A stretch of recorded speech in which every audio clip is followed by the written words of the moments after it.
Hello, hello! Welcome back from break, folks. I'm here, joined tonight by Jasper Waugh-Quasebarth. Jasper, are you ready for an interview?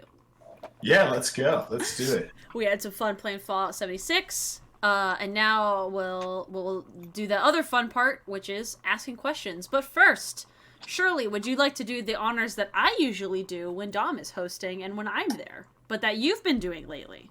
You've been doing very good. Child after my own heart. Thank you.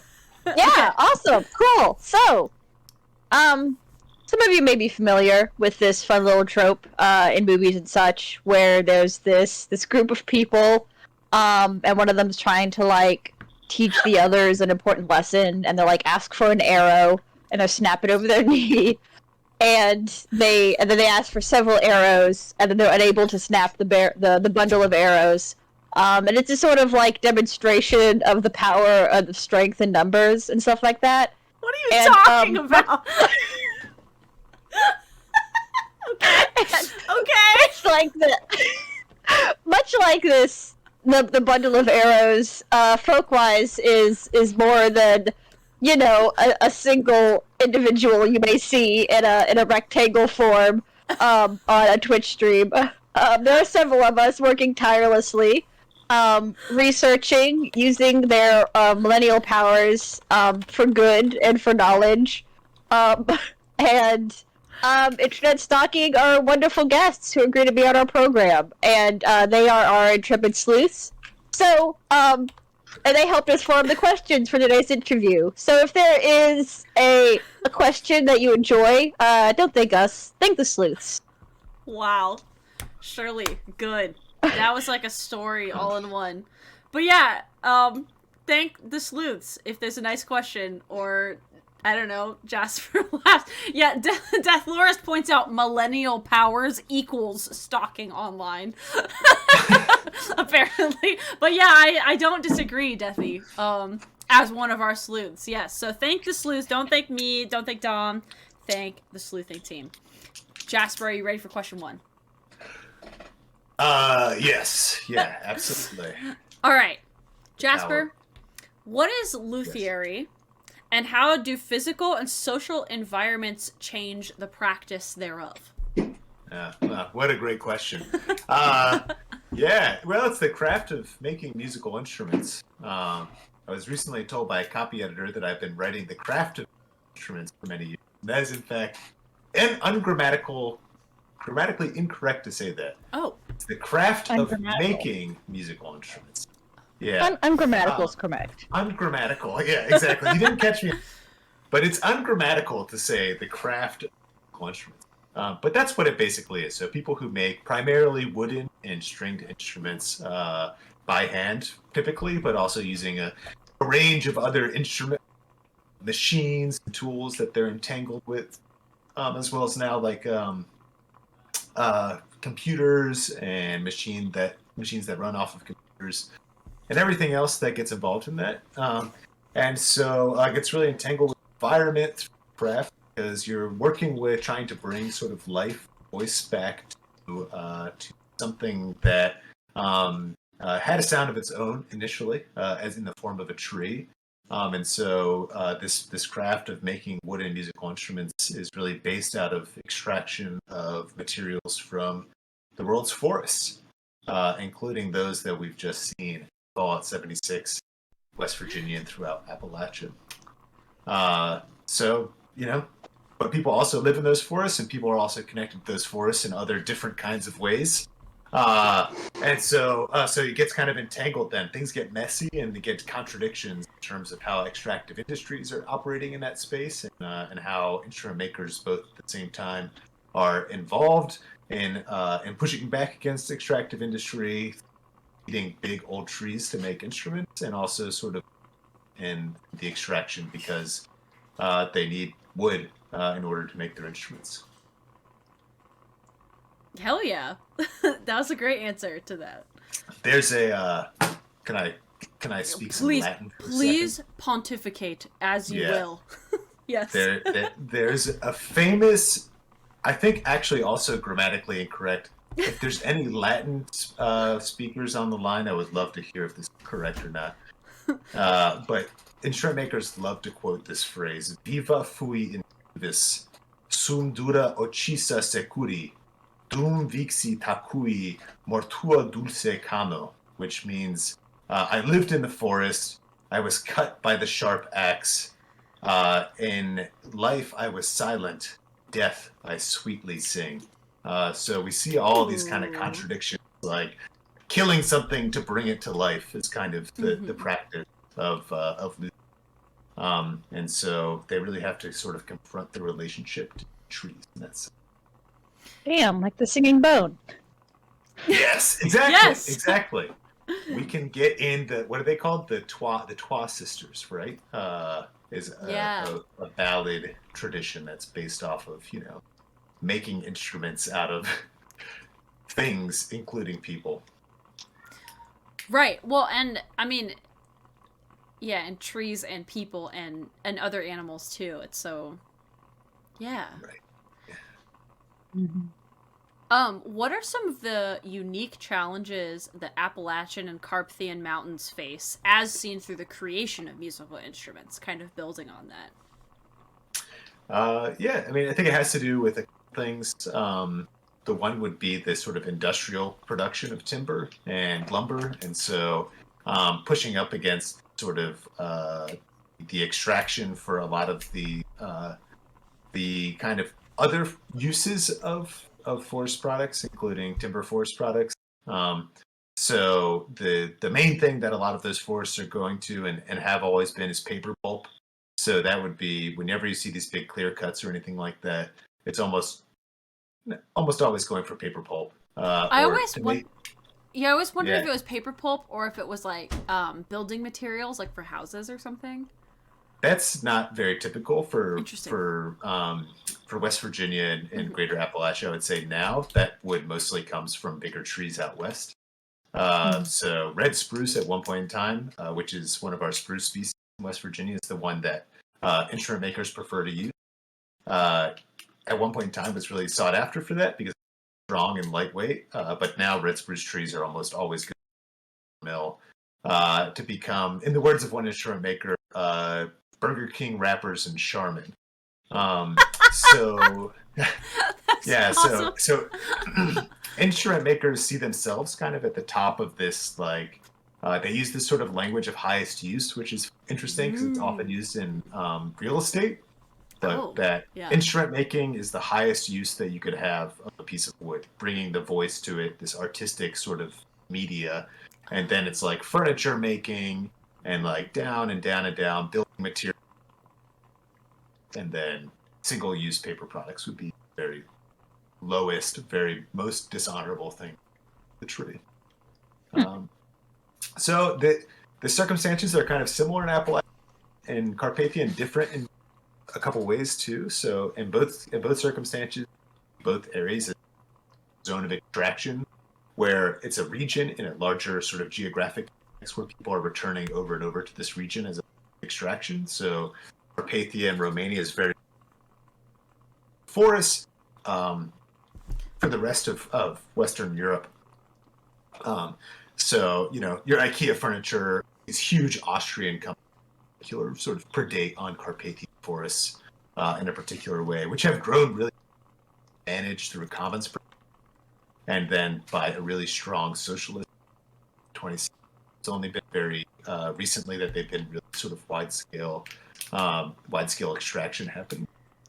And on the other hand, in West Virginia, it's very monitored on state-based lands and federally based lands, but then pretty much anywhere else, it's open game. So these huge timber companies that basically extract everything and can clear cut whatever they want to and don't sort of have any consideration.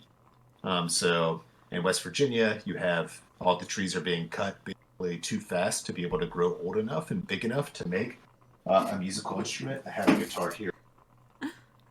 Instrument makers who I work with, John Press. So this is like one of the pieces of spruce split in half and then sort of opened up like a book. It's called book matching. So you can think about a tree that was like twice. This is like the radius of the diameter of the tree, plus extra on the sides that would have So you need pretty big trees to do this from. And Appalachia is just not considered. So people don't. Often those trees go to the paper mill before they would ever. Sure.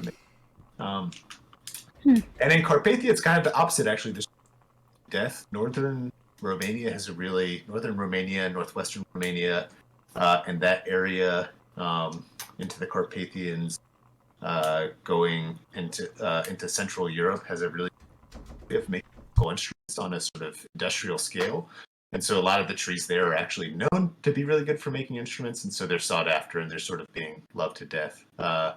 The maple trees in particular, if you've ever looked at the back of a violin. Hold on, I have a violin. Love it. We just got him on hand. Beautiful.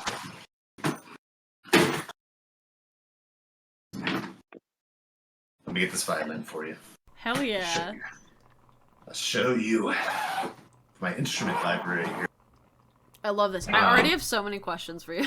I have 5 follow-up questions. This is a violin okay. made by a really incredible maker, originally from West Virginia, named Jasper. Oh, interesting. So you made this one? Yes, exactly. Yeah. So you can see how it has that kind of like ribbony sort of effect in wood. Yeah, totally. Yeah. It's called flame sometimes, or a figure in the grain. Yeah. And so like one out of 100 maple trees will grow like that with that figure in its wood. And so they don't really know whether it's an environmental thing or whether it's a genetic thing. And so if it is a genetic thing and we keep on cutting all these trees, then they won't reproduce at the same rate and they won't come back. So there's a real sense of that. And then the final thing, sorry, like total TED Talk. No, please, this is so cool. The final thing is that the red spruce tree, which is the top of that guitar I just showed you, is really sought after for musical instruments. The Martin Guitar Company and the Guitar Company, really big companies that really, in a way, defined a lot of American instruments, particularly the steel string guitar and the mandolin. They used this West Virginia red spruce in their guitars in the 30s and 40s, and that really defined American popular music at the time, especially American folk popular music. So if you see like a picture of Bob Dylan, like he has a Martin guitar, you know? Right. So this wood is like really symbolically like tied to American popular folk music, and particularly the stuff that comes out of West Virginia. However, this is a tree that grows at only very high elevation, that far south. So there's a couple peaks that have it in western North Carolina, in eastern Tennessee, but it's not very common. And those areas, like the ones we were just in the game, actually, they have the mountaintops are covered by what they call spruce tops. Right. And spruce is a climax species, so it will take over the entire ridgeline. And so you have these spruce trees, and that's where they've historically grown. My great grandfather was a logger in a town called Spruce in Pocahontas County, to give you a sense of that. Yeah. And the wood was really light and strong. It also made the Wright flyers, the flyers that the Wright brothers made. But anyway. Yeah. That is the furthest south extent that this tree species grows. And so as climate change continues and we have increasing temperatures, those tree species are not going to be viable in the same kind of ways in West Virginia before. So in West Virginia, we have this really unique setting of people who are embracing this tradition of luthiery and making instruments, and very unique in the sense that they have these trees sometimes literally growing in their backyards, as opposed to like people who are in more like city-based settings or even in other U.S. are taking things from like this global commodity chain. And in West Virginia, they're able to pluck things out of the chain. They're able to sort of rescue logs from BK wrappers and Charmin. Yeah. And so because they're so proximal, because they're so close to it, it has that sort of placed identity. But those trees aren't going to be able to live there for much longer when we have 1, 2, 3 degree increase in temperature. So that connection to place is really threatened by climate change, as well as the continued reliance on extractive industry. Wow, that was. I have some follow-up questions to that. One thing that you mentioned a little bit like earlier in that answer was this idea of state versus like nation governance or regional governance over like what you can and cannot do with certain plants and wildlife there.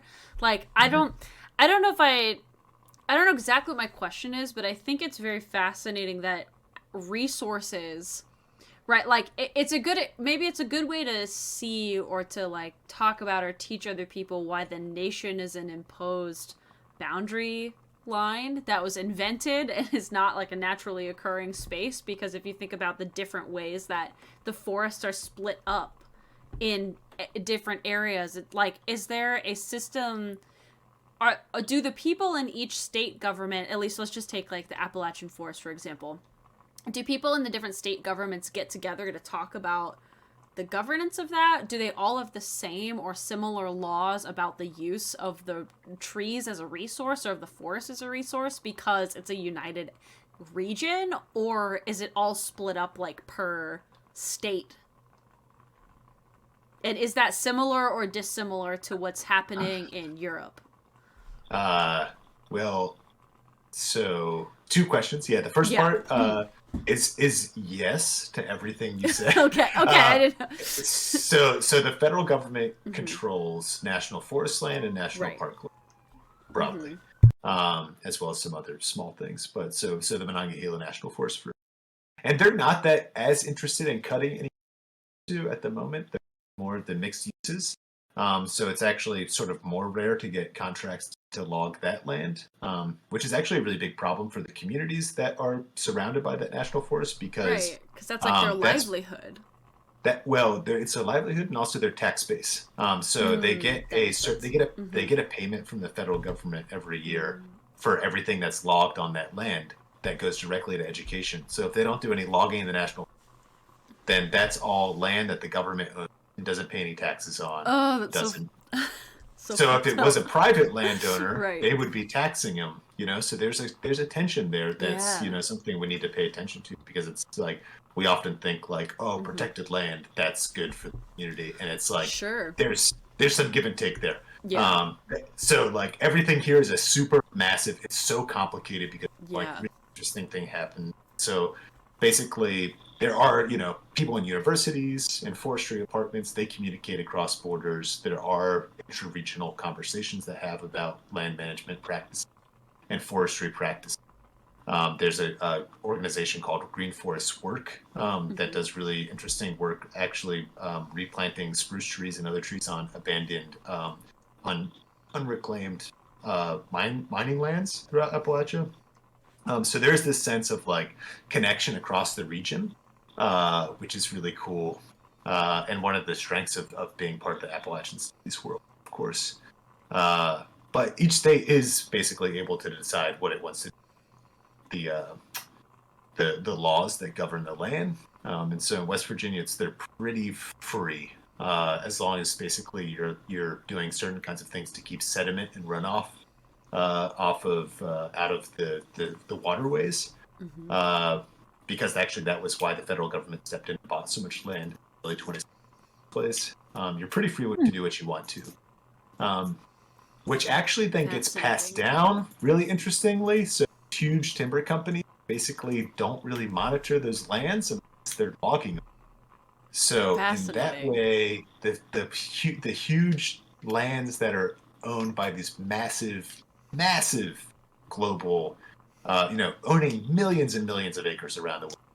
It's global timber companies actually become a common space that the federal government land is not. And so people can do things like gather and get and cut firewood and stuff on the privately land by the multinational in a way that they can't in the in like some of the other federal lands, which is like really kind of an evolution of I missed that. You might cut out that last part. I missed an evolution of what? Did you say? It's just so not an evolution of it. It's just a departure, kind of what you would expect. Oh, got it. it shows how everything is so much more complicated than you ever expect. Because you Right. normally would say, Yeah. "Oh, world's biggest timber company in West Virginia. That must be really bad," and it is for many reasons.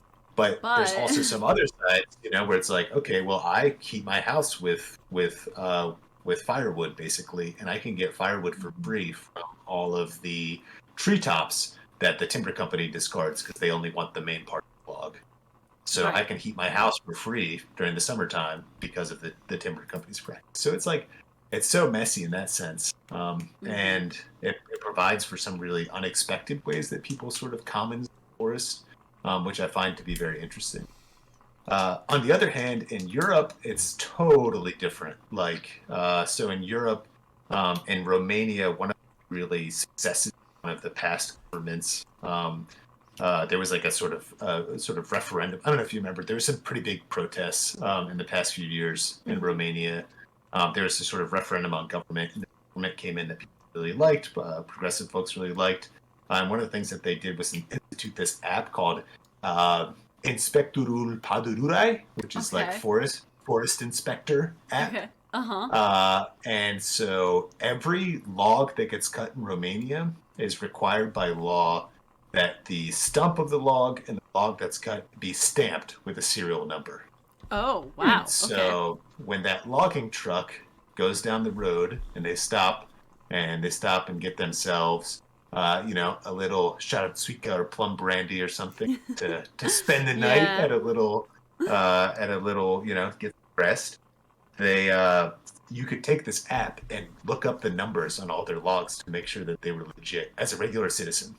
Wow. And so there you have like every single log being managed. Wow. That's like cattle in the United exactly. States. Yeah. Interesting. So every single log is managed. And you have this constellation of municipalities owning stuff, private land ownership, national forest land. Monasteries own a lot of land in Romania, which is not something that's common in Appalachia, but does happen in Appalachia as well. And so like monasteries do it a lot. But anything that gets cut on any of that to the log level registered and frequently like worked up to some degree before it's exported. As opposed to in the U.S., they'll just put entire logs into shipping containers and normally send them to China for making furniture. Wow. So it's kind of interesting that a lot of these other countries have these protections that protect both the labor and the forest, and kind of we have in the U.S. No protection around the labor or forest. Yeah. That's pretty fascinating. Wow. Thank you for that answer. That was so thorough, and like I hope everybody listening now who has like questions about, I don't know, trees and the geopolitical landscape of instrument making, we have a person for you to talk to. That's so. I mean, I'm always interested in that, like the entangled mesh of bureaucracy and policy with how we manage the environment, and then how that, in an everyday kind of sense, gets expressed. So I think, that was a great answer that delved into the complexity of all of these different parts of the globe. I don't know. I'm like, all I can think about is Anna Singh and Mushroom at the End of the World. And I'm like, it's like that, but it's instruments and wood instead of mushrooms. Yeah, it makes total sense. It is very much like that. Yeah. Absolutely. Yeah, that's awesome. I have another question for you it's a little bit different from this, but hopefully you're ready for it. How are apprenticeship programs an ethnographic field method? Apprenticeship programs or apprenticeship in general? Sort of, when we were coming up with this, we were thinking being an apprentice, like in a program. So the ability, so like the nature of the apprenticeship program leading you to ethnographic field methods. Yeah, I think that, disclaimer, I've done apprenticeship ethnography, I guess. This found that out about. But not under a program, because I wish I would have at the time there was a state apprenticeship program for traditional arts, say, in West Virginia. So I was directly with makers. So I would say that there's a couple things that apprenticeship does that's really great for ethnographic is if you're doing it at the same time. So thinking about it as something that's happening before something else or after something I haven't thought about as much before. But when you're doing it at the same time, I think it does some really great things for you. If you're interested in embodiment and sensory ethnography, you get that sense, right? It blurs the boundaries of that emic-edic distinction that we so often sort of make in ethnography. So you're actually getting a sense of what is embodied to do this craft. And that was important to me in the work that I did with lunchroom makers, because frequently people would talk a lot about their craft, but there would be like certain things that they would have their sort of newspaper speech about, but not be as willing to sort of like, I don't know if willing's the best word, not as sort of like forthcoming or like free flow talk about those kind of like embodied connections, sensorial connections. So I was like, all right, well, I should do this myself, and what it feels like to make these kinds of things. What is it like to actually become an instrument maker, feel compelled this craft, despite all the sort of things that are going against you. So that's the first part of it, embodied. And it turns your body kind of into like a sort of a set of like field notes, I suppose. Just like kind of lots of different kinds of autoethnography does. You're relying on your embodied experience to tell you something. And so like my example is like frequently when I was writing this book that's coming out in fall 2023, Finding This, West Virginia University Press, talk about like sort of the different like craft actions that I was describing, mimicking those with my hands on different kinds of ways. And so it's like, oh, well, like I can return to my body actually as a space that in which this knowledge is now inscribed, which is a sort of interesting thing. Yeah. The body is the teaching tool, which I know people say, but it's different when you're thinking about it as like knowledge. Right. Yeah. Knowledge and affect, Yeah. and being like the emotional connection that you would have to things. And I mean that in like a positive way and a negative way, where you're like, oh my God, I can't believe fucking maple is so hard, so brittle, and it's such a pain in the ass to work. Yeah. And oh gosh, I worked it to like the appropriate thickness, and then this like joint opened up, and now I have to redo like that part of it. Like you should feel that frustration that people have too, you know. So that's the one pillar. The second pillar I would say is it puts you into the category. And so if you want to do ethnography institutional, that coaches you to be in the world in a certain kind of way as well, right? Totally. And you have to represent yourself as being from an institution, and that brings a lot of baggage sort of to the relationship. And so once you can be the apprenticeship, there's no question, even if you're from the university, even if you're a professor from the university, you're the learner, right? Yes. You're the one who's being taught, and you're the one whose knowledge is being considered immediately to be a novice who doesn't know anything, you know. And people refer to you as an apprentice. I think that actually, you know, we want to eschew some sort of label we have in our social settings that aren't useful anymore. But I think it's a great check for people coming from an institutional setting to be like, okay, yeah, no, I am in a locally legible way, a social category as a learner. Yes, that makes a ton of sense. Yeah. Yeah. So there's that social element of it, and the third one I'd say is a collaborative, which opens up a lot. So I think that to work with somebody on something helps a lot in the ethnographic enterprise. So actually collaborating on something, having something be your focus, like a thing to be your focus, just opens up the grounds for conversation. It sort of becomes a focus, sort of becomes a sort of prism through which a lot of your questions kind of be redirected. And so it opens up a lot of doors for things that you might be both interested in. So we might look at this, while we're looking at this, we'll be like, oh, isn't it interesting that this spruce has this particular quality?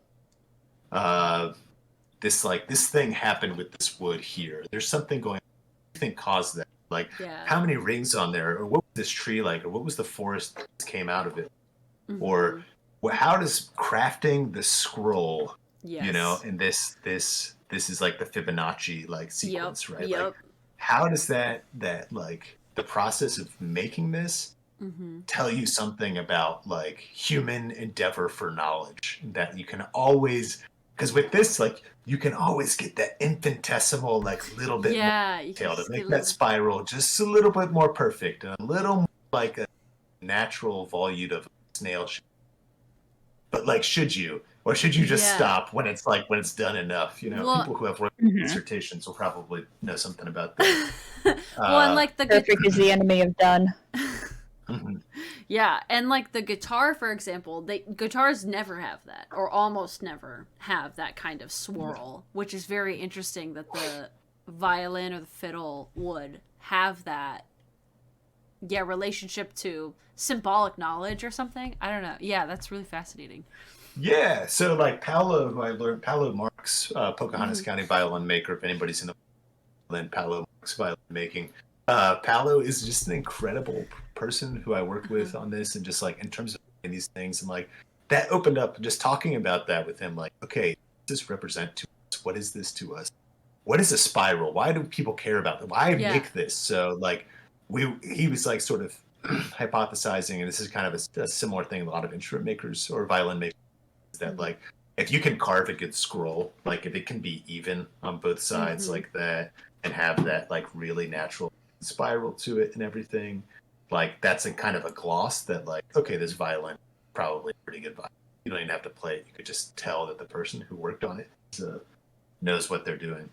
But then it's also like, oh, why the spiral? Like, why not something else? Right. And it's like, oh, well, maybe it's like those columns, the ionic columns, the ionic columns that have that. Yeah, shout out Mr. McKernan, 10th grade world history, the ionic Yes, columns. I totally know. Yeah, I know exactly what you're talking about. Yeah. Yeah, and I'm like, okay, but what's that? What's that about? So like we're thinking about it and we're speculating. We're like, oh, because it's kind of like if you put a scroll on like a platform sides, like, so it's knowledge, But then is it also a snail shell? So, like knowledge and like all these things come together. So it becomes this space of like of collaborative inquiry too, because you're like, okay, I want to know more about this thing, and you're causing me to ask.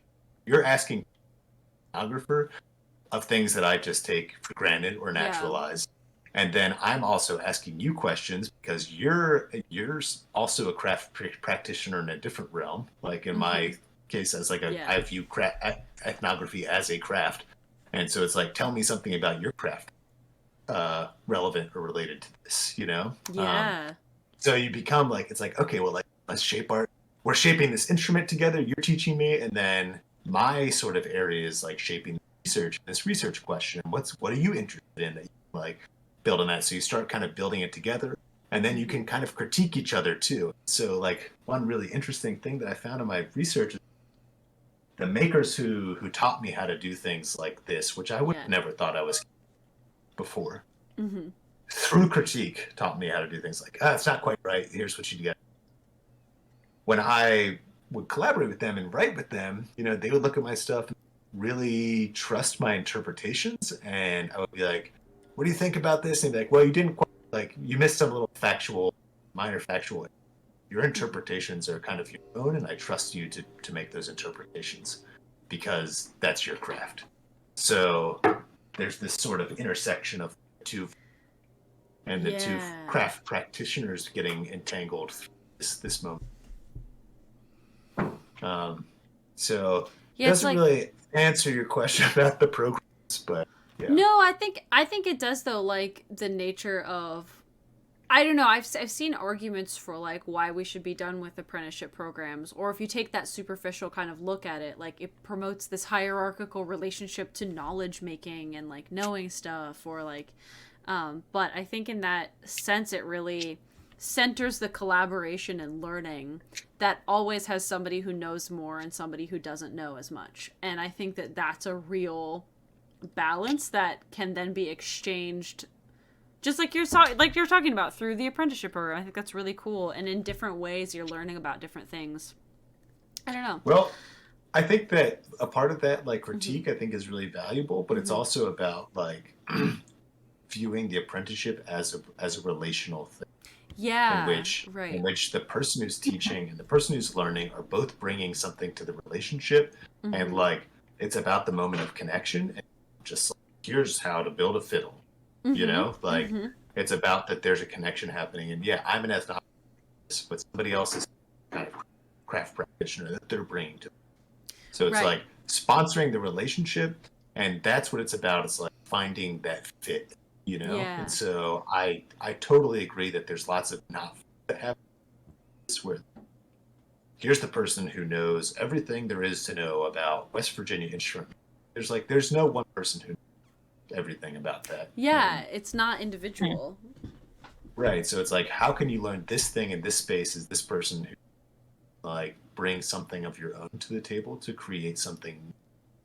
And that's what folklore should be doing too, is that, like, every time that knowledge transmission happens, tradition part, we think about tradition as changing, but tradition is always changing. And, like, that's that moment by recognizing what the apprentice is really bringing, that's really for that relationship as well, and not just a passive bearer of something. Like, that, I think, is, like, the thing that we should continue to, because they need to be excited about it. They need to have a great experience, pass it on to someone. I mean, and, like, viewing the end result of what, or the the product of the relationship is always a collaboration. Like, they're violent. Yeah, it's you made it, but did you really? I mean, you did a part of it, but so much of that was the person you were working with, and then that person has all of their own kinds of traditional knowledge that are built into their products too. So it's almost like, I don't know, when you really start picking at it and thinking, like, how does the knowledge get shared? It's never one-to-one, like I think it's assumed in so many cases, or at least assumed by non-folklorists, perhaps. I don't know, people who aren't thinking deeply about collaboration and ethnography, but I don't know, I can't unsee any one product as separate from the history of labor or of knowledge or of whatever that comes before to shape the item. Even if it's like my fucking IKEA desk, everything from that to the craft of luthiery, right? Like, it's all part of that, and it just depends on what scale.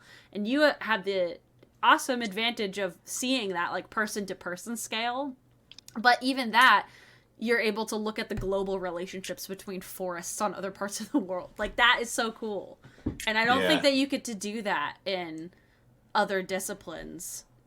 At least there's not that breathability for really seeing the collaborative fit of knowledge as it, I don't know, plays a role in the production of traditional arts or of everyday life or whatever. It doesn't even have to be traditional arts. It could be sewing patches on a jacket like I just did. You can't see my jacket, but people, you know, like, that's something that I carried with me that a million other people know how to do. It's, I don't know. I'm kind of rambling at this point. But the apprenticeship program is a really cool way to, like, as an ethnographer, both learn the sensory piece of the ethnography, but also have that exchange of teaching and being taught. So that way you're not, as the researcher, thinking, or even put in a position of being the one that knows. You're automatically assigned to not knowing about at least one thing minimum, probably a lot more than that.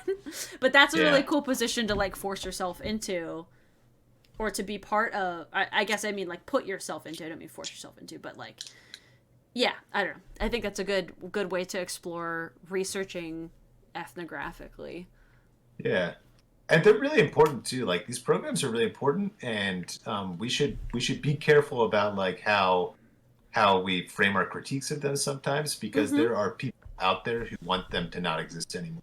In West Virginia, for instance, there's a political action group that is, like, actively seeking to cut out state funding for the arts all the time. So we need to, like, really promote these things, because it's not only useful in teaching people something. In order to do some of these crafts, you have to learn a set of skills beyond what it takes to chisel through, right?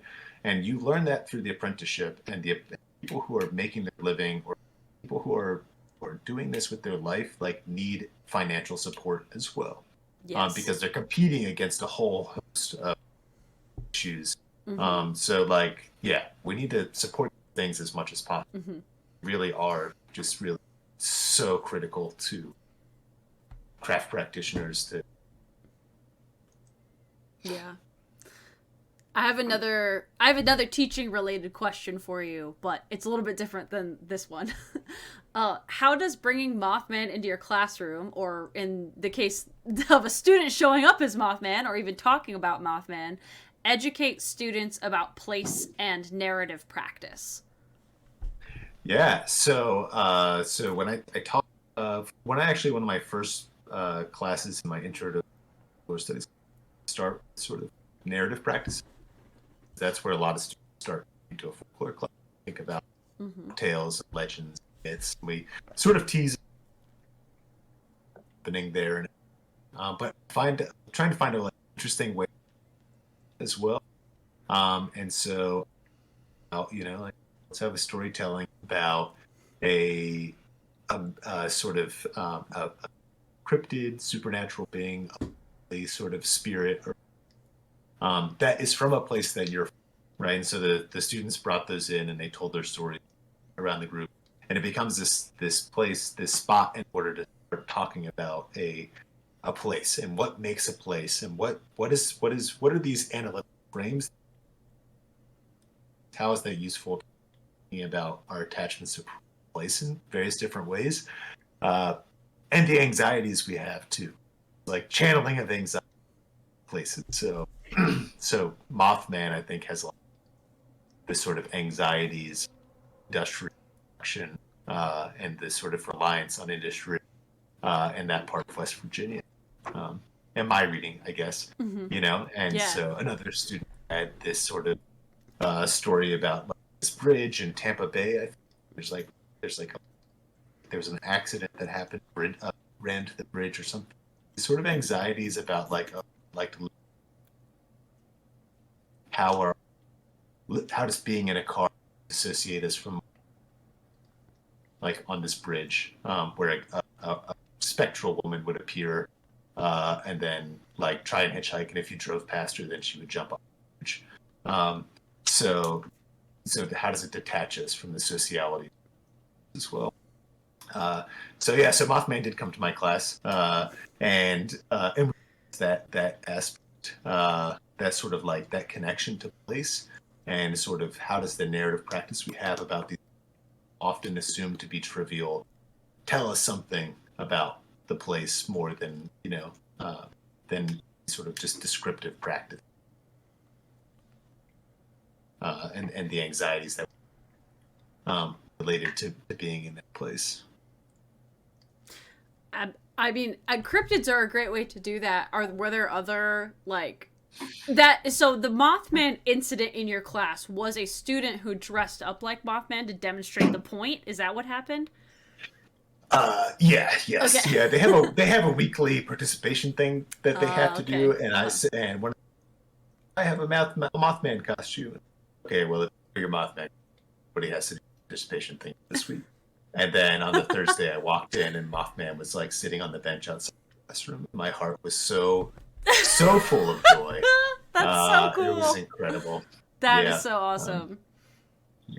So it's just an introduction to get that, that like, these things that we think of as just kind of like fun or reflection, something that's happening. Really, what happens when we take like all full students. Well, this does seem like fun or silly on its surface. Take it seriously. What does this mean? What does it mean that this thing is so important that people keep what does it mean that this town in West Virginia has a freaking statue downtown dedicated to a half man, half moth, whatever it is. And so like that whole fascinating thing is town alive. And so it's a great way to start throwing on those frames too, of like, okay, what happens if we look at it through just a place-based sort of action here, and like what happens if we look at it through an economic development, like what happens if we look at cryptids through like a queer theory lens, thinking of like the connection to place and like queering connections to So it's like, how can we just like, it's a chance for them to sort of be at the folklorist optometrist office, you know, where it's like, you're like flipping down all the little, better, is that better or worse? Is that better or worse? Yeah, oh my god, exactly. And so it's yeah, like, it's true. So that's, I think it's just like a really fun sort of engaging example and way to do that. And everybody has a story like that. And everybody, I think that's that connection to place is like a really good jumping off point. Lenses. Everybody has a story that connects to a specific. That makes a ton of sense. I think I might use the optometry like example in my own folklore class. I mean, it's so true because like I guess I always talk about folkloric thinking. Like I tell students like I am presenting you with a thing that people do, but in what ways is it more useful to think of it like a folklorist than it is to think of it like a sociologist or a chemist or whatever the thing happens to be? Like what kind of questions are you pursuing and what kind of lens do you want to put on to best answer your question?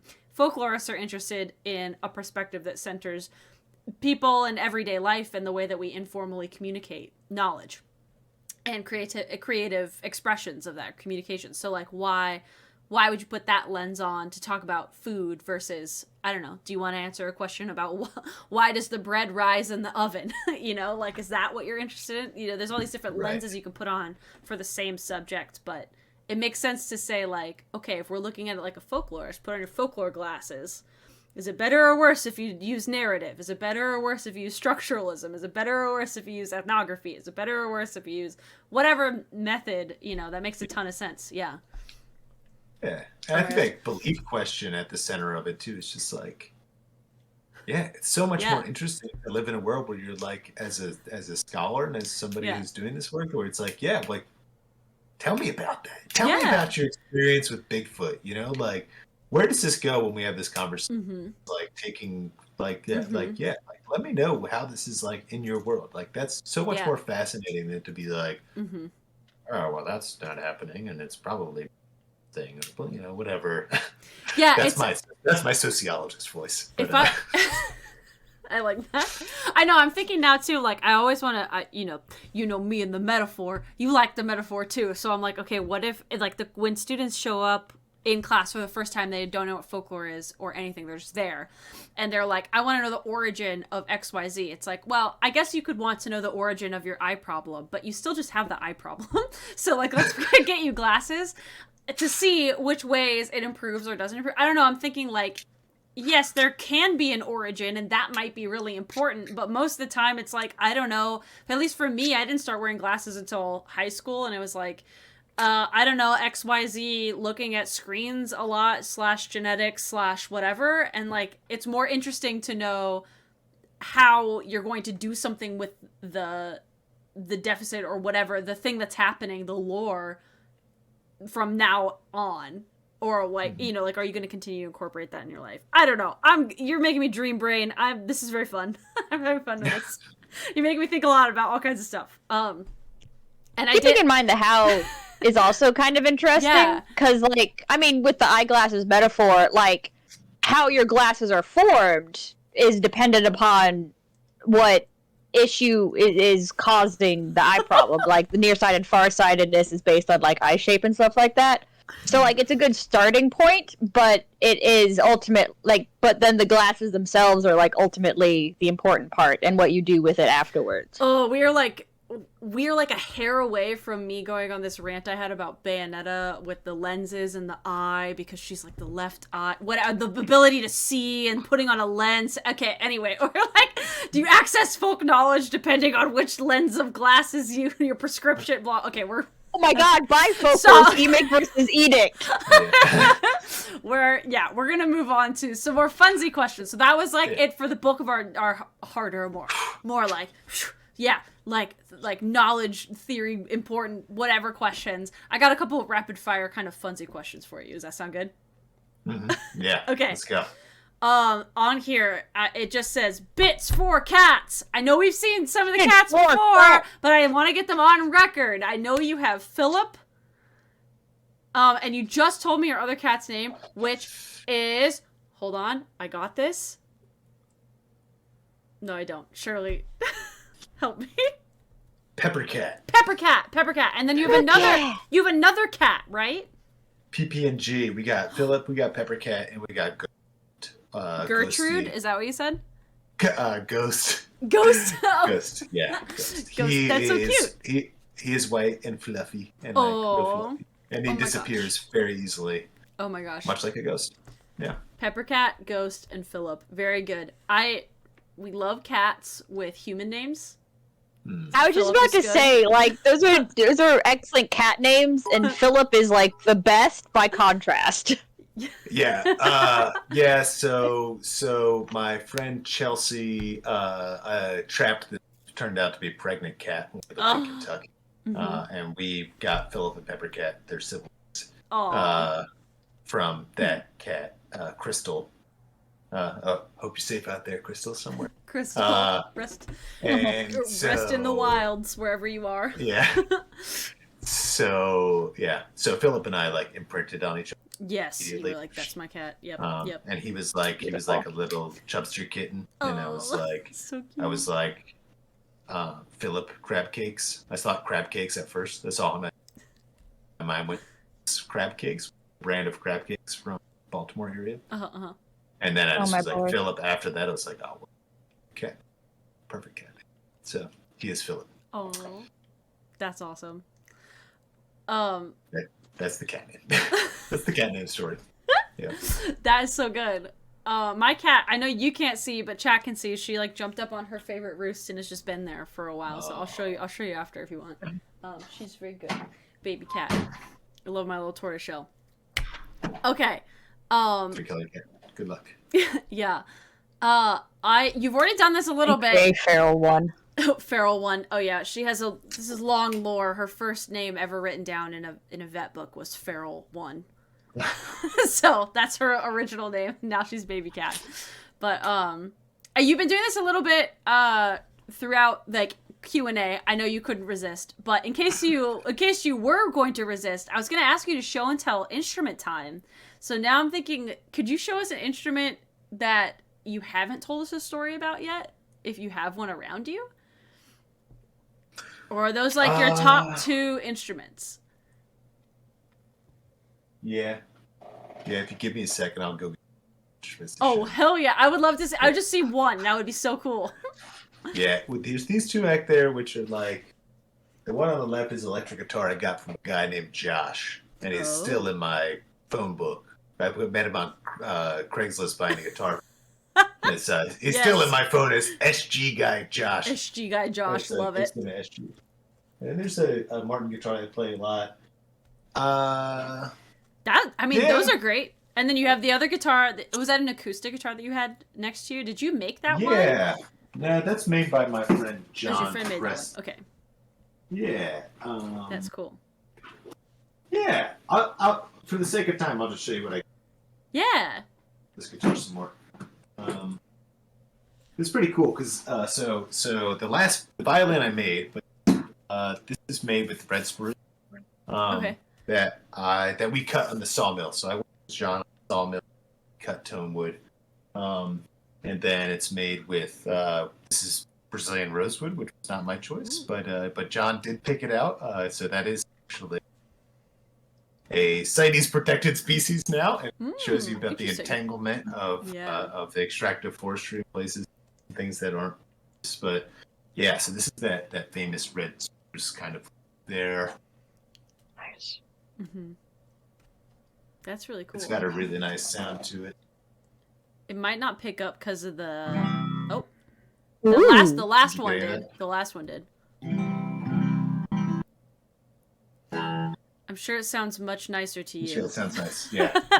But it didn't sound bad on our end. It's just the noise gate. Sometimes mics are super sensitive and they're trying to help us from sneezes in the background, but also, you get instruments. So you made this cool one.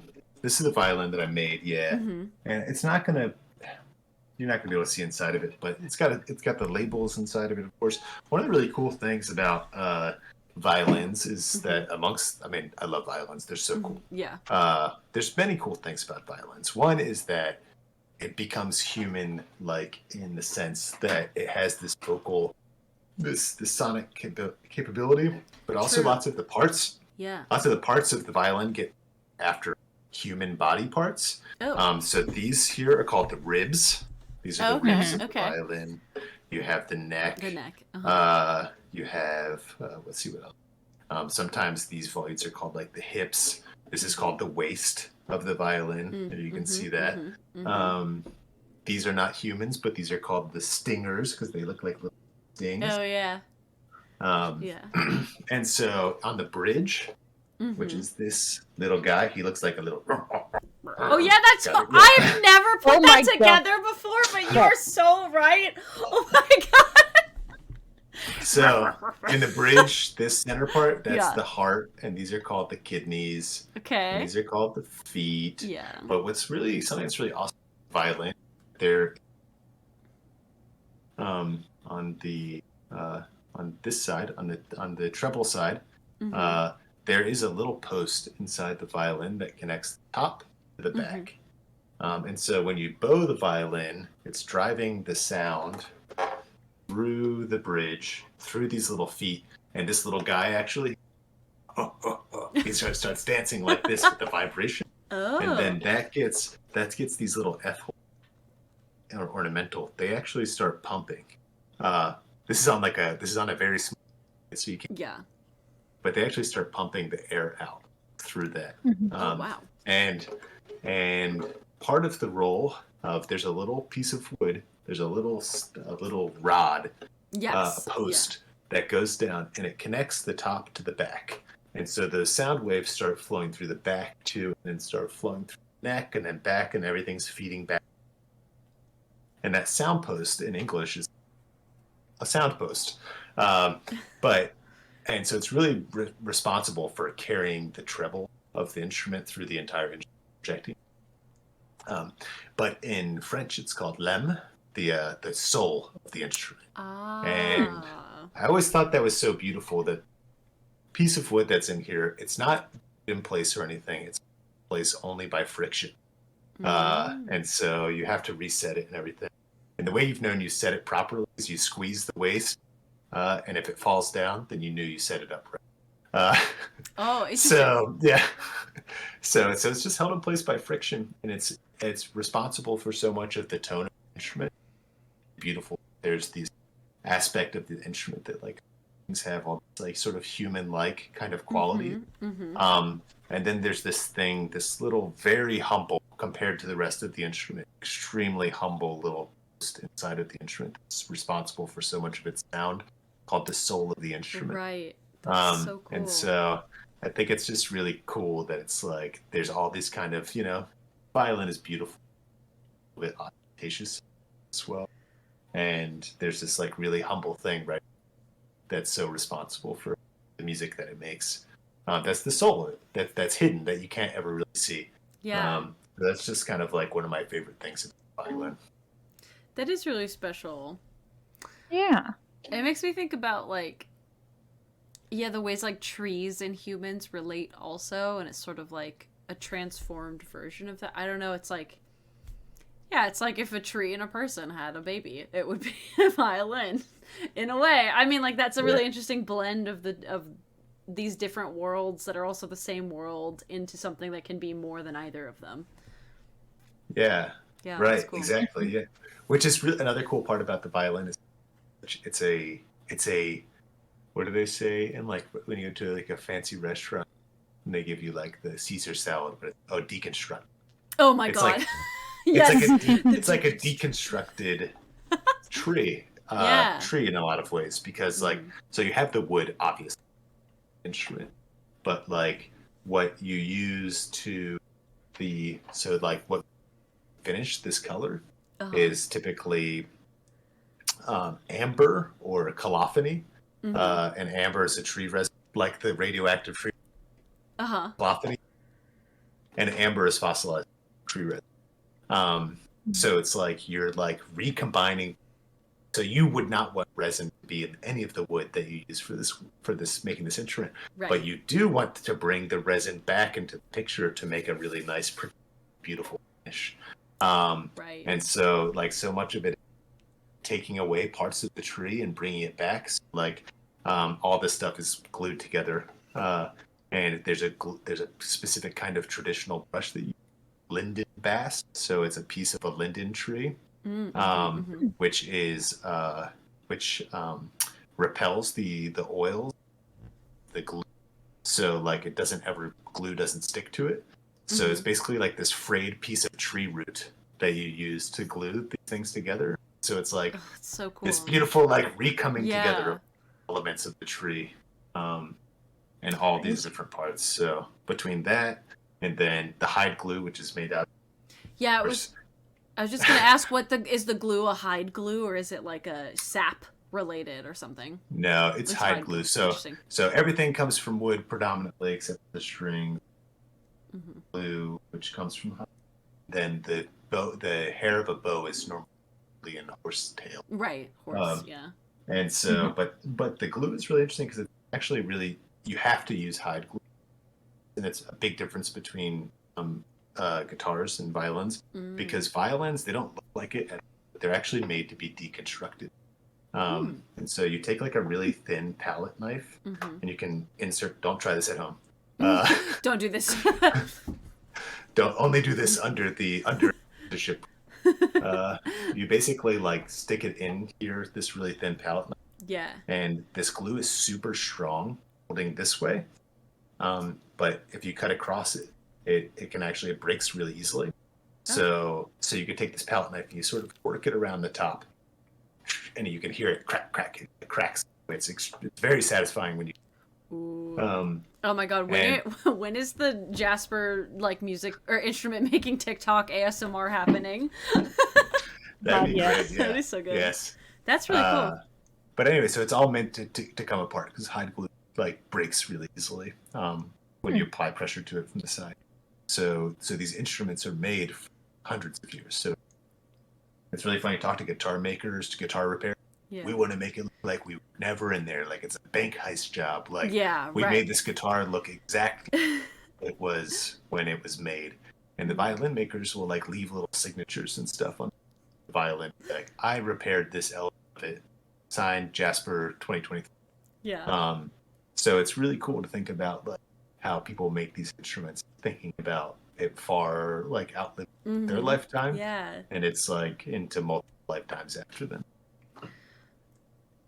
That really, you're making me think about like things that I don't know. A lot of different traditional arts do that. I'm thinking about how they imbue in the art form, whatever it is, whether it's a recipe, a quilt, like anything that you make with your hands or like with your body has legacy imbued into it, which is kind of cool. Or not, and if it doesn't, it's a specific choice, which is of that particular model or fashion or whatever. That's cool. Yeah. The Purest Potato says violin surgery. It's true. Violin surgery. Yeah. I got another question for you, and then I have a fun little game for us to play. I've been thinking about this since you mentioned it during the tech run through.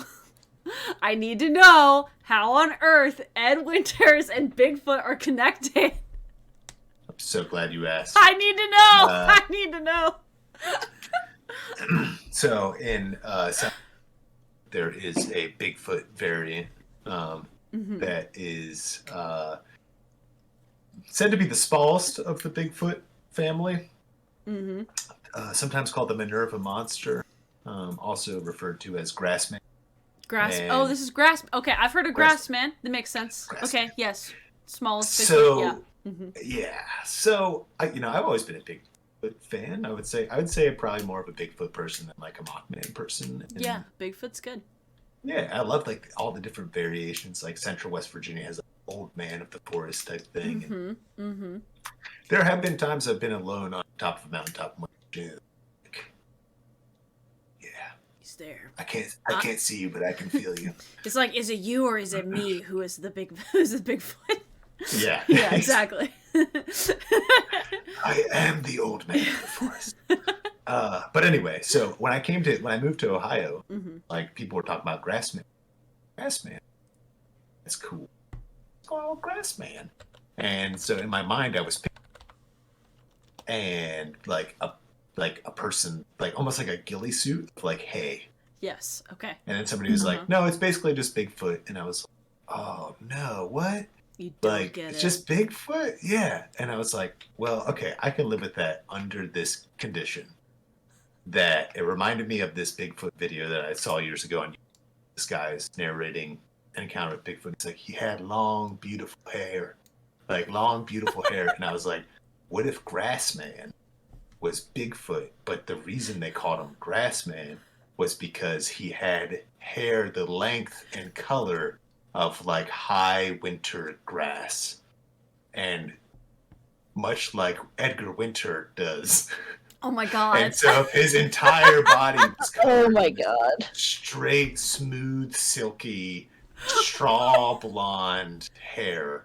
And I was like, is there anything that's actually more point for like an Appalachian cryptid than to like take such beautiful I have this cousin, and she is just like, she's always like, she's my cousin, but she's like 85, but she's like always like perfectly coiffed hair, perfect, like near the earrings match the bangle, match the shoes, like she like an apps. Her name is Dreama, by the way. She is very good, absolutely like dressed incredibly, and I was like, you know what, everybody's like, oh, he's the stinky smelliest.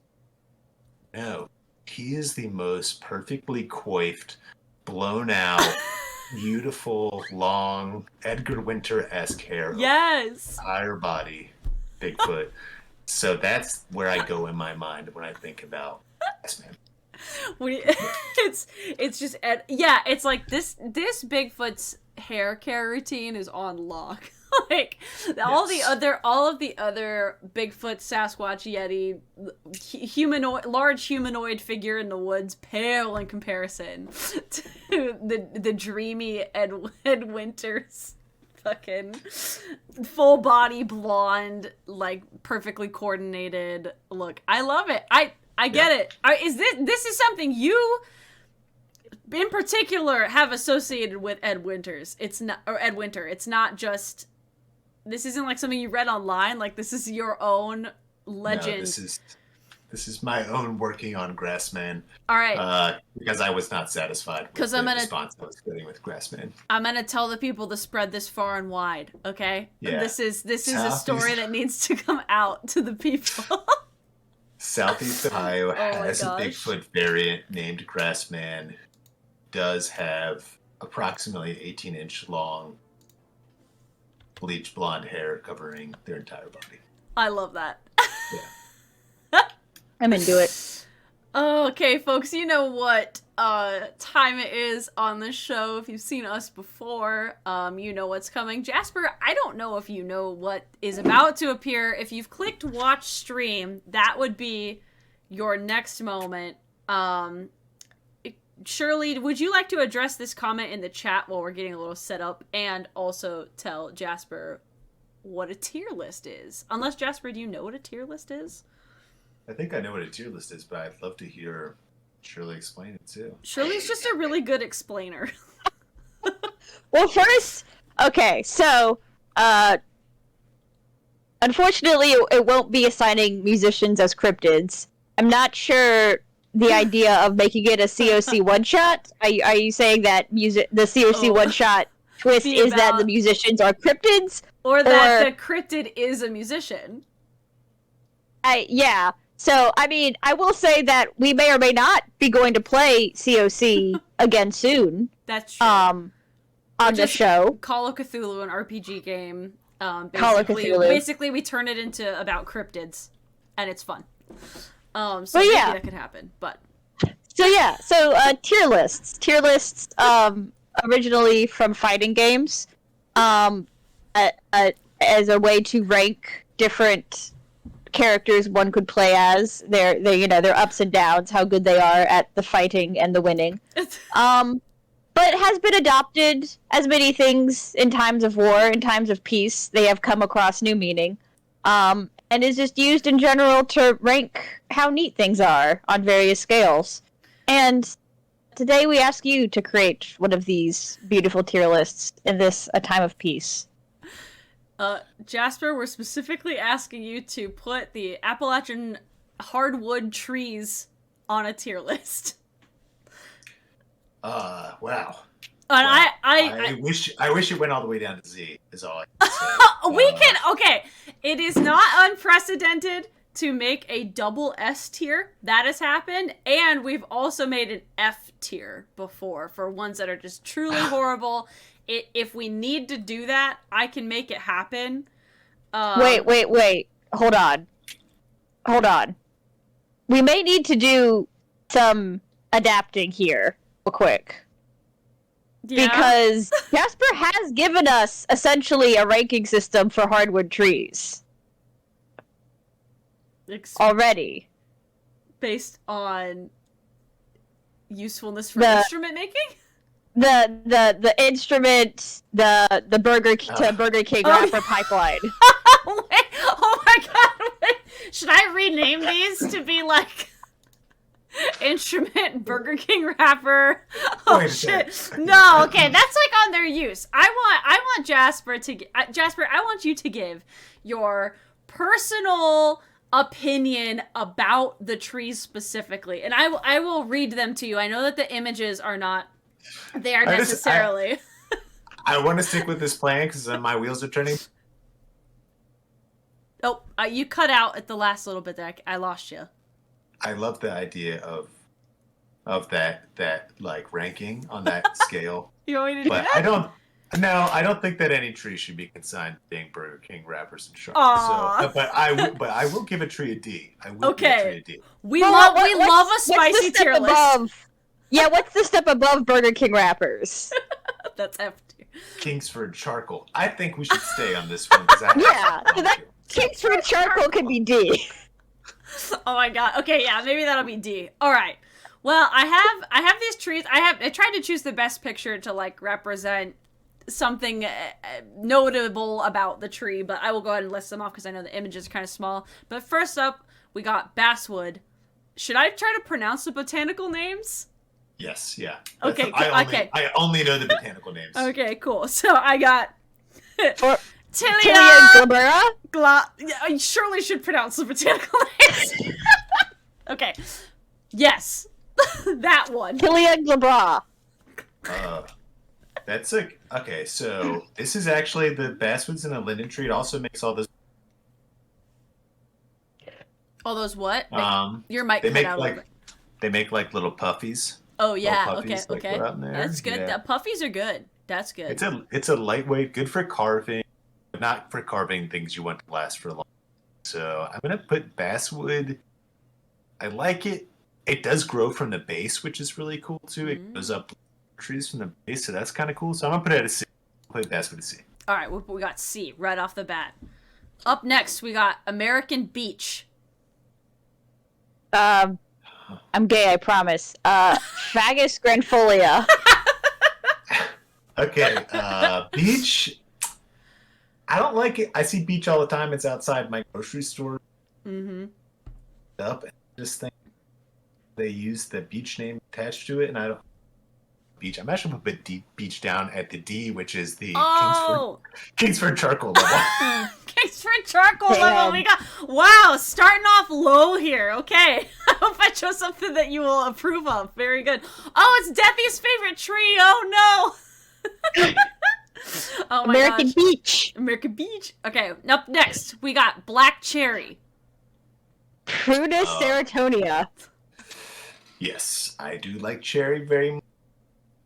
It's a great, and not only is it in the A category.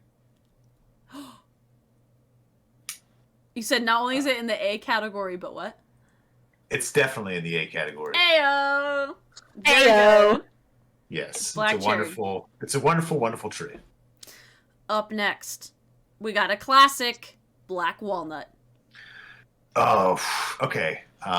This has got me thinking, and I'm. Dublin's Niagara. I'm wondering if we have everything that we have here, because there is one tree that's in the trees can compare to it. So black walnut is a wonderful, makes great wood. It's anti-rot resistant. It's just a fantastic tree. It does provide us with nuts that we can eat, which is cool. And I actually make a black walnut too. A liqueur, you said? That sounds good. That sounds good. So it's got a nice botanical flavor to it. So that is an A. Ayo, is that above or below cherry? This goes vertically and horizontally. Above. Yeah, black it's walnut is so good. It's next to godliness. Yeah, it's next to godliness, but it's not quite godly. Got it. That's a good distinction between A and S for sure. Yeah. Up next, we got the northern red oak. Red oak. That's a good. It's a good tree. It's a pretty good tree. Yeah. That's a B. Yeah. It's a B. I was gonna say a pretty good tree sounds like a B. Yeah. That's good. Yeah. Now if that was a white oak that you gave me. Oh well, just you wait. Just you wait. No, that's a red spruce tree, isn't it? We sure do have a red spruce, the spiciest, most controversial and noted tree throughout this whole interview. We have a red spruce. Okay. Red spruce is not a hardwood tree. Trick question. What? You tried to get me. Shit! The internet told me it was a hardwood tree. It is in fact an evergreen or softwood tree. If this was in the softwood, I couldn't not. It would be an S. It would be an S, but instead I'll put it in. It hangs out with the A's of the heart. Okay. Yeah. I could not include it because it was such an important tree. I had to put it somewhere. It's a fantastic tree. What order in the A? Behind walnut, but ahead of cherry. Cool. Fair enough. Shagbark hickory. Yup. Notable. Look at that little shag on that bark. That's why it's called shagbark. Dang. Heyo. Shagbark hickory is a awesome tree because it looks super cool with that bark peeling off. It's a little like Ed Winter. It's a little bit like Grassman might be looking at that and thinking twice. Yeah. That's the natural camouflage. He's hiding amongst the shagbark. Right. And it gives a nutmeg. I believe. Don't at me. It could be cool. But honestly, I don't think it's a top of. It's working its way up. I'd say it's working its way up. We'll see where it's at in 10 years or so. Okay. What does that make it right now? Makes it a B plus. B plus. Ahead of the red oak for sure. Nice. We got a question in chat. What's the official distinction between a hard and soft? Wait, what's the official distinction between hard and soft in wood? It's actually based on their classification. So there are hardwood trees that have soft wood, such as the basswood that was on there. Yeah. But it's based off their classification. The softwood trees are gymnosperm type plants that reproduce via cones and some other biological mechanisms that I would need to reference Wikipedia for. And then the other ones are the dicots. Is that sounds right? That sounds deciduous? Right. Yeah, deciduous. Definitely tree. deciduous for sure. Yeah. Deciduous for sure. Anyway, that's one thing you can do. It's also basically just, do they have needles or do they have... Yeah, do they have flat, broad leaves versus evergreen, pokey conifer leaves? That would make sense. Yeah. Up next, we got another... Red maple? Yep, we got another... Well, I just called it sugar maple, but, Acer sacrum. We got the classic... That's different. That's different than Acer Rue. True. Yeah, it's different than red maple. I'm gonna put. This is kind of gonna be controversial. Does give us maple syrup? It does. Which is incredible. I have to put this actually on an A. If I put. I lost you for that last part. Yeah. If you put it somewhere else, what will happen? the people would burn my house down. Oh my god! I don't want that. So we got to put it up on an A. Gives us Okay. maple syrup. Wood is beautiful. It is hard. L.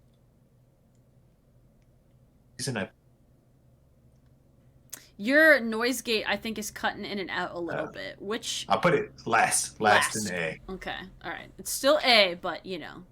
Yeah. All right. Up next, we got the one that you referenced earlier, white oak. White oak, great tree. Good tree. Fantastic mast. Not super great for humans to eat directly, but great for other animals. I put that at the highest B class. Okay, above shagbark. Yeah. Oh. But white oak also does have a shaggy bark. It's one of the ways you can tell white oak from red oak, and it doesn't have its leaves on it. The other way you can tell is that white oak has low, rounded leaves, and then the red oak pointy ends. Oh, that's true. You can kind of see in this picture. I know it's a little bit small.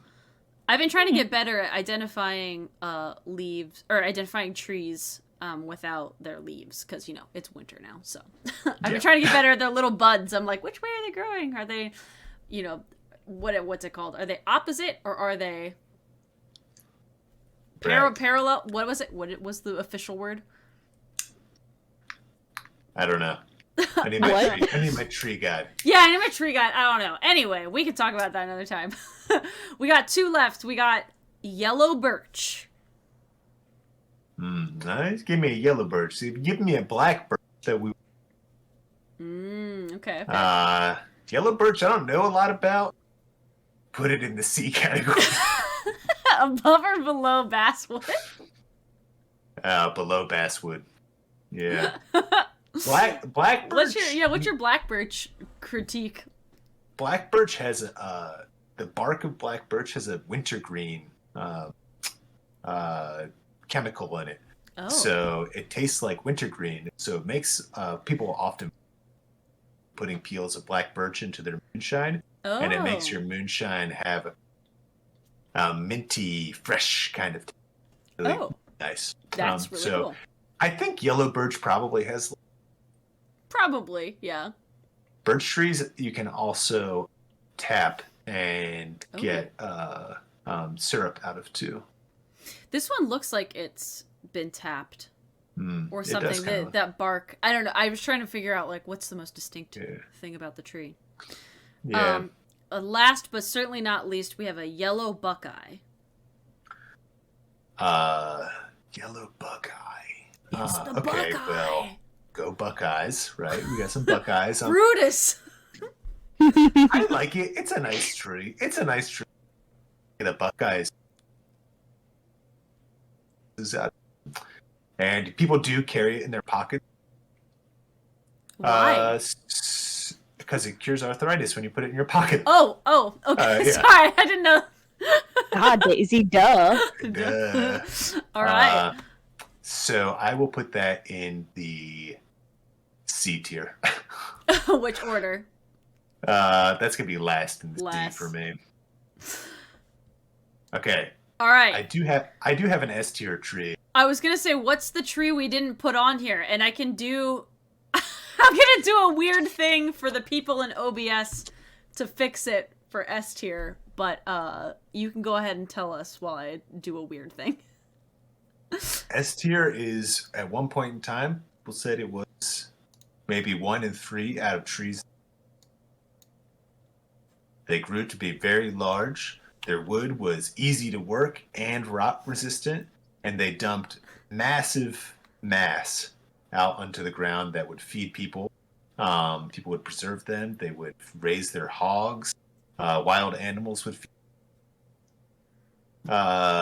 Mast. Just an incredible all-around great shade tree. And unfortunately, it's not really. Your mic is cutting in and out just at the end there. Fungus cuts this tree down when 2 or 3 years old. It's the American chestnut. Oh, of course. The god tier Appalachian hardwood. And we have to go looking for it, much like God in the world, you know, Very to be able to fair. find it. But American chestnut is the incredible tier Appalachian hardwood. Hell yeah. In absentia. I am going to add it to the list here. I'm doing this on the back end on my OBS here. I think it will be fun. Oh my gosh. How does Dom do this all the time? Did it just disappear? Okay. Hold on.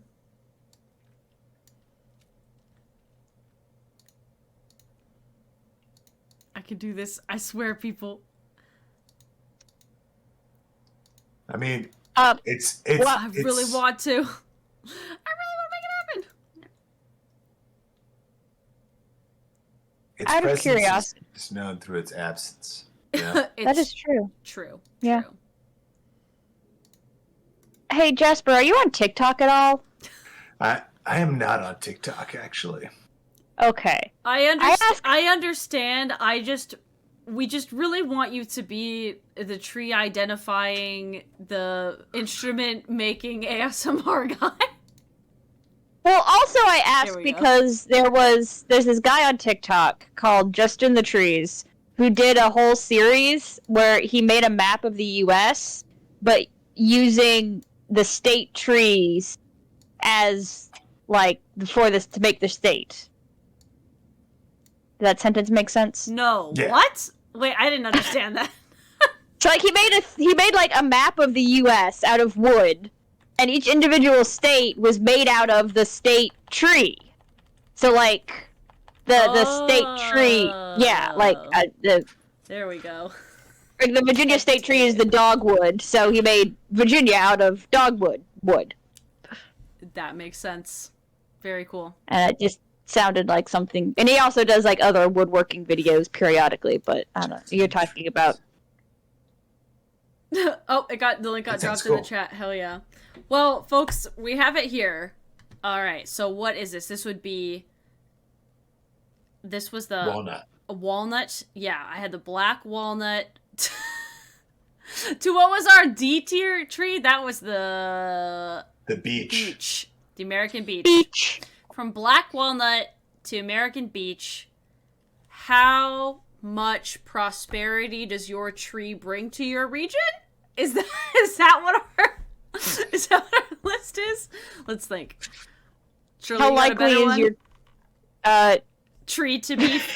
How likely is Jasper to point at the tree and go, "Nice tree"? hot That niggity is- that damn? is- Every single American chestnut. How like yeah. Nice tree. how bad would you feel if it became Kingston charcoal instead of a violin? Yes.